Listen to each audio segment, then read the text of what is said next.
Hi hello नमस्कार जय जगन्नाथ मु दुर्गा मु आपको स्वागत करुच्ची मोर आ गोटे नुआ ब्लॉग को तो आपण मैंने केमती अच्छा मु तो बहुत भलरे अच्छी आशा कर समस्त बहुत भलरे थे।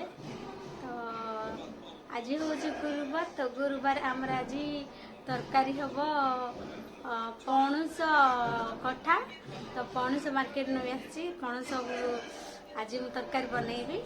तो आपण मैंने लास्ट पर्यंत देखूँ मो रेसिपीटा आपको केमती लगुच। हाँ आपण मैंने मो वीडियो को लास्ट पर्यंत देखुना कौन तो प्लीज आपण मैंने लास्ट पर्यंत देखूँ मो चैनल को सब्सक्राइब करूँ मत सपोर्ट करूँ।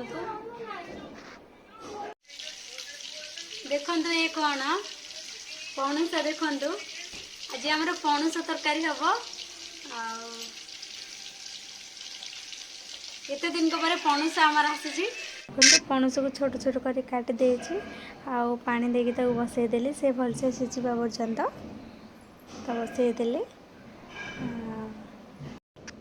देखंतु मोर एबे सिझी जाइछि पणुस पणुस पूरा सिझी जाइछि देखंतु भलसे आउ एठी मु आलू से माने आलू तो एबे मु आलू भाजुछि पणुस देखंतु पणुस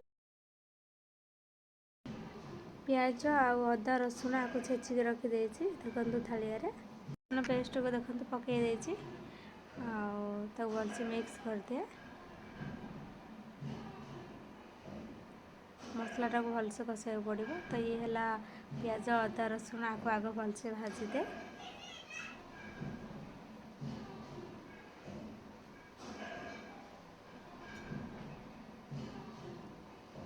टमाटर भी पकई देछि तो भलसे गोले दे तो लंका गुंड पकई भलसे गोले देछि